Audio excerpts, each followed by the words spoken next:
Good afternoon, everyone.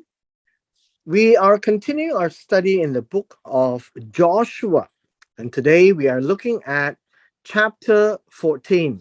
Now, remember, we left off last week when we were at the end of the conquest, where the Israelites had decided to stop fighting, and the Canaanites had backed down, and God had taken this opportunity to begin the distribution of the land. Now, the distribution of the land is a very important part of the narrative in this portion of the book of Joshua. Last week was the recount of how the eastern part of the Jordan was divided to Reuben, Gad, and Manasseh, or one part of Manasseh. And today in chapter 14, we are continuing the apportionment of the western side of the Jordan. And so it says this: these are the land which the children of Israel inherited in the land of Canaan, in which Eleazar the high priest, Joshua or Yehoshua the son of Nun, and the heads of the fathers of the tribes of the children of Israel distributed as an inheritance to them. Now, we need to pay attention to a couple of words. First of all, we have this person, Eleazar. He replaced Aaron. And he's the son of Aaron, the third son of Aaron. Joshua replaced Moses. And so now we have two individuals. The third one would be the representative heads of the tribes of the children of Israel, and they were distributing it as an inheritance. Distributed as an inheritance. The idea of inheritance really is a possession and something that you can pass down from generation to generation. And so, how do you split the land or distribute the land? Now, it is important for us to realize that this is about the western shore, western side of the Jordan.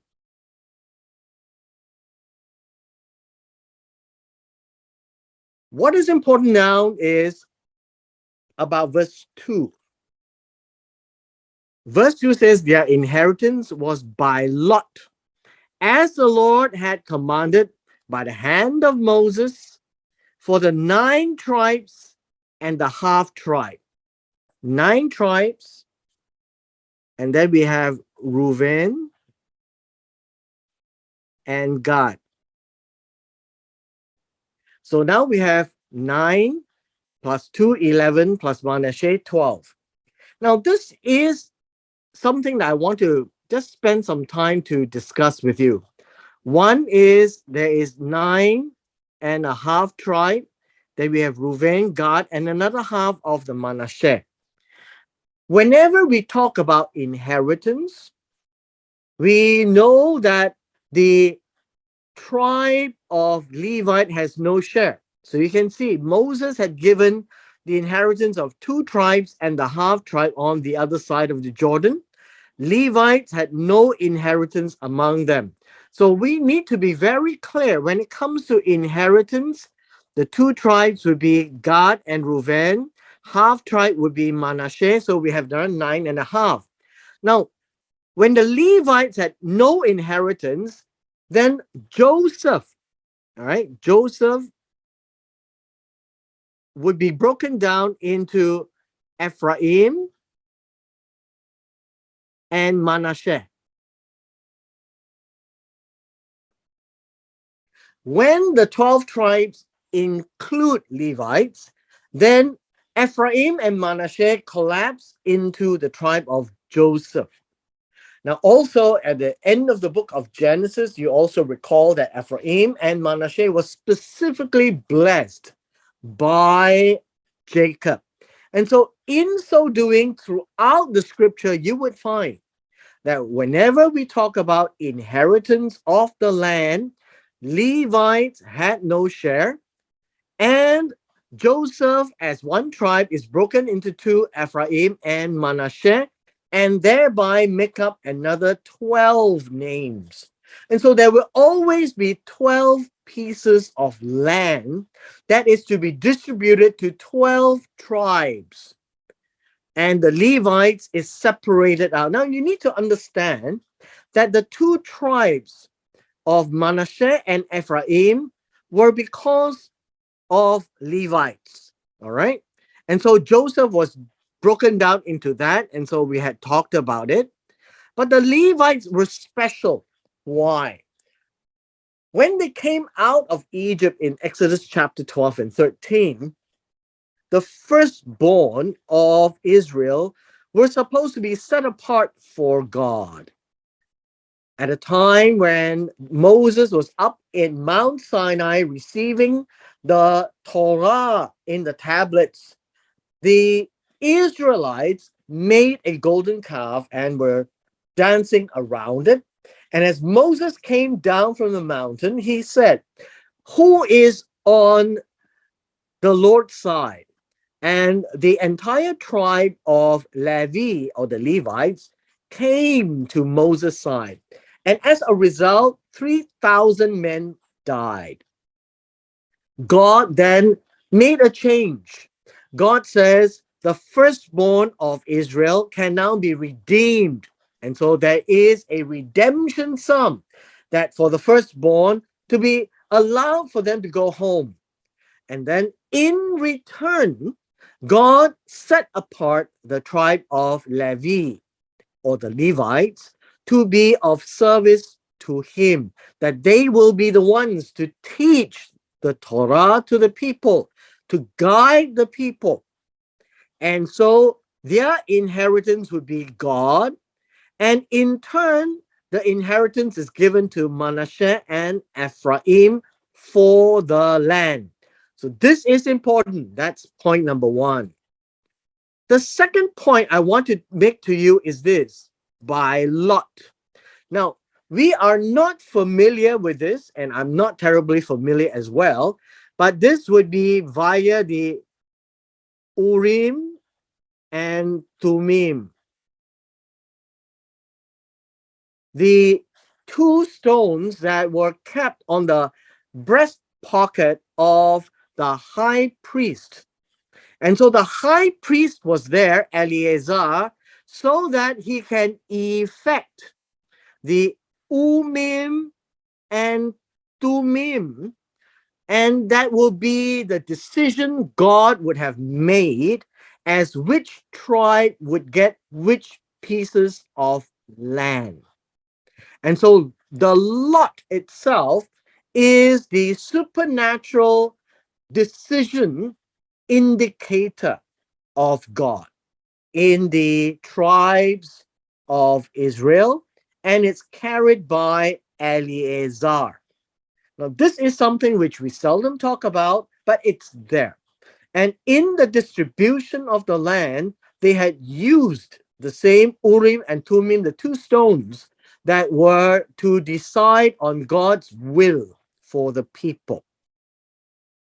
Now we come for the discussion of the Levites.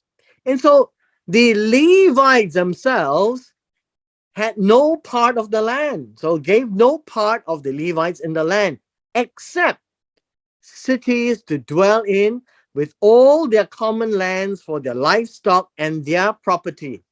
And we have seen this in Numbers chapter 35 as well. Let me just put it down. Numbers 35. And this would be the cities with the land around it. And these would be the 48 cities. there will be 6 times cities of refuge plus 42 cities given to them.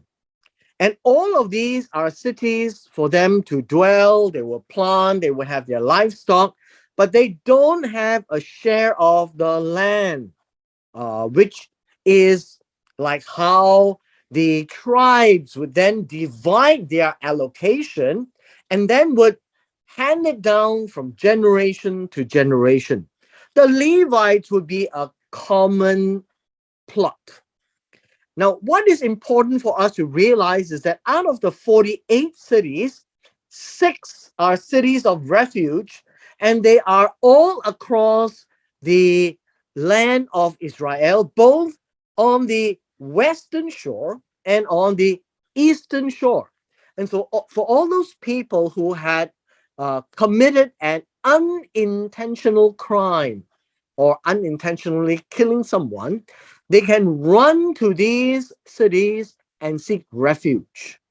Number two is that out of all these 48 cities, they are all distributed right across the land so that the Levites continue to be the teacher of the 12 tribes. And they would teach them the Torah and show them what to do with regards to the commands of God. That is why the Levites are all over the land with the cities, but they don't own the land. And so, as the Lord had commanded Moses, so the children of Israel did. And they divided the land. And it doesn't say very much more about the lot, but this is really important. God made the decision, not man. So, with this, I hope that we will bear in mind as we go through the following chapters that the decision of where the tribes are to take their land is actually shown by God through the Urim and Thummim, which is the lot. Now we begin in verse 6. It says, and then after all these coming together and how it's to be done, first the children of Judah came to Joshua in Gilgal. So notice the first tribe is Judah in Gilgal, which was the first city they were congregating in, where the tent of the tabernacle is. And then we begin to talk about Caleb. This is pronounced as Caleb, the son of Yefuneh, which is the father. And then the mother remarried another person by the name of I should say Kenaz, right? Kenaz. And so these would be the descendants of the Kenizzite. So we have both the father and the stepfather said to him, right? Said to Joshua. This would be Joshua. So he says, you know the word which the Lord said to Moses, the man of God, concerning you and me in Kadesh Barnea. Now, Kadesh Barnea is in Numbers chapter 13. They were there at the southern part of the Dead Sea, and they were supposed to enter into the promised land. And if you recall, the narrative is that they decided to send 12 spies, one from every tribe, and they came back with a report. And Caleb is from the tribe of Judah, and he was with Joshua, and both of them gave a good report that they were to go in and inherit the land, whereas the other 10 decided that that would be a bad decision to do because they can't fight the giants in the land. Now, this is a recollection, verse 7.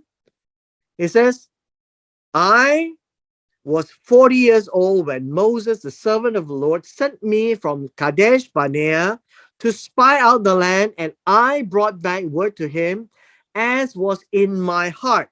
Meaning, this is how he felt. This is the true to self. He's not going to lie about that. But then he was told, but my brethren who went up there with me made the heart of the people melt, and they brought back false report. It says that don't go in. It is very dangerous. We cannot fight them. We are like grasshopper in their eyes. But I wholly followed the Lord my God by giving the true report.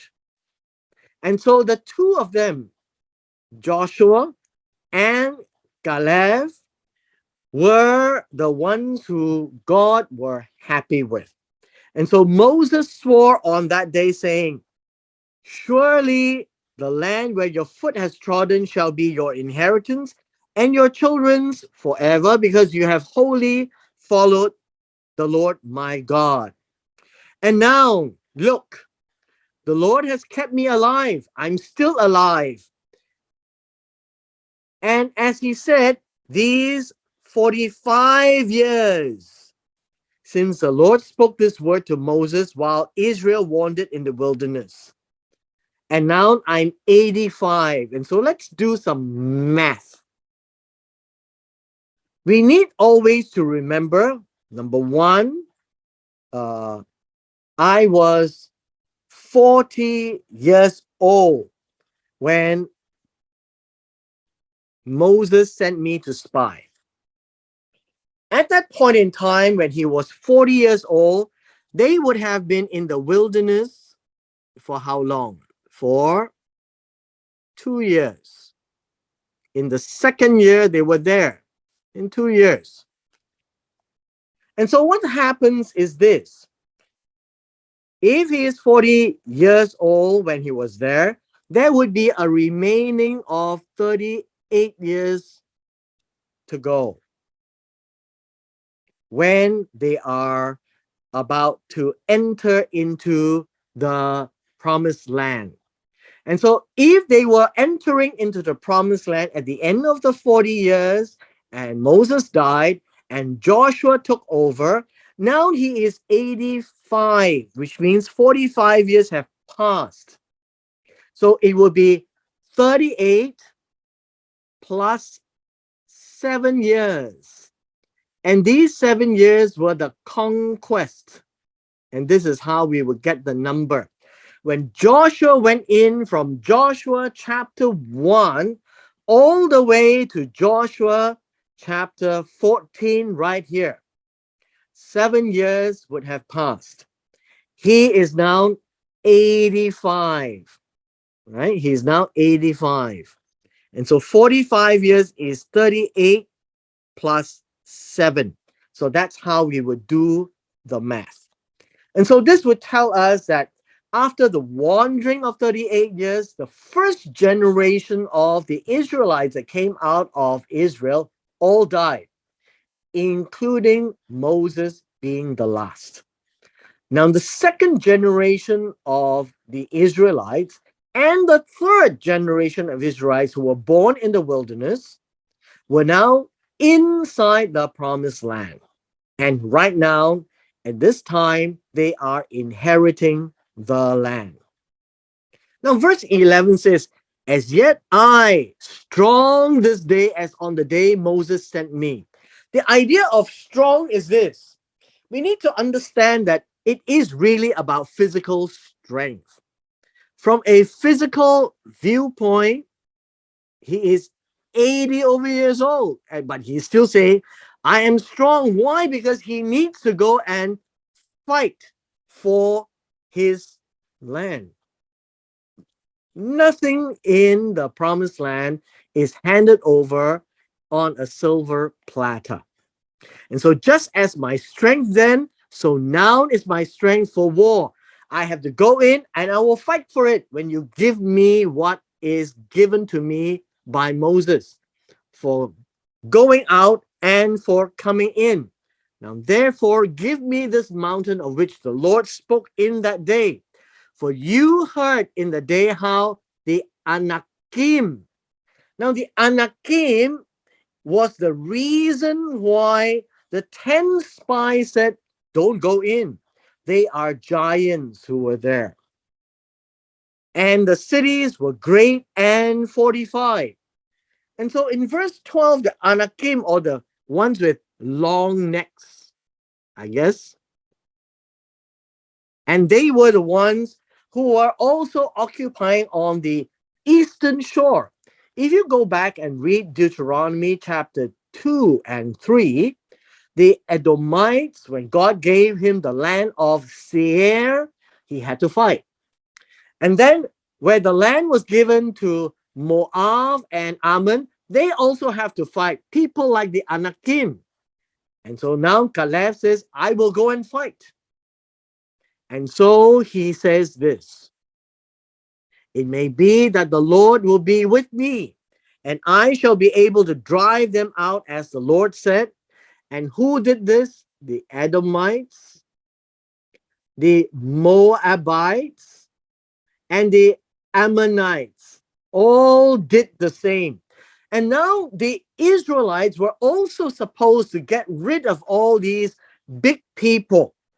But we read as we go on that they didn't. At this point in time, Caleb says he will do it for the land that he is to inherit. So read on in verse 13. Verse 13 says, Joshua blessed him. Now, this is important because it is to say that this is the time when you can go and take the land, and gave him Hebron to Caleb, the son of Jephunneh, as an inheritance.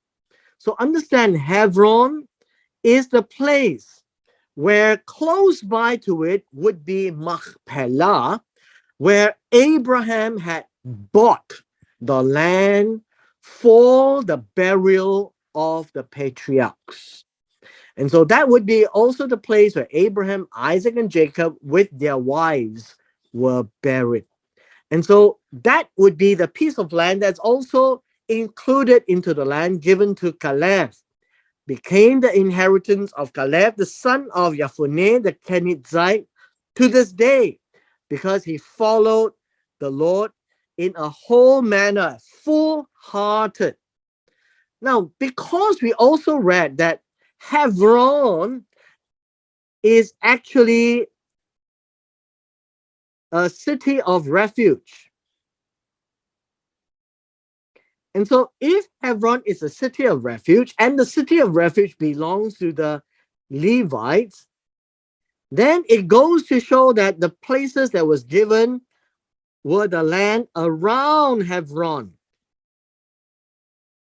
That would be the villages, right?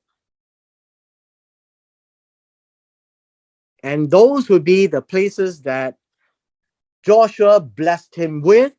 And it is not the city itself, but the surrounding villages around the city. And the name of Hebron was Kiryat Arba. Now, Arba is 4, by the way, it's 4. Some say that there were 4 strong men there. The greatest was the Anakim, and he is there to fight the Anakim. Notice, and Kiryat Arba had those big people like King Og, where Moses went in to demolish his stronghold. Now, after this, you read in the end of verse 15. It says here, and the land had rest from war. Now you can read it from a positive or a negative side. The positive side would be Canaan surrendered. The negative side is to read that the Israelites gave up fighting.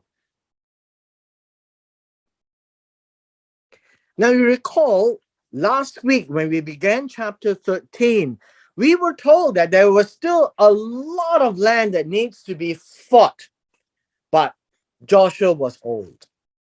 And so this particular verse could be viewed in two viewpoints, that the Canaanites had stopped fighting them, or the Israelites stopped fighting altogether and did not carry out the instructions to inherit and possess the land. They had now decided to live together with the enemies of the land. And that would be the situation when we get into the book of Judges. And so, with this, we end chapter 14 by discussing the conquest of Caleb as the place of Hebron, all the surrounding area and villages that was given to him as an inheritance, a reward that God, through Moses, gave Caleb, and later on we'll see to Joshua as well. And with this, we come to the end of chapter 14.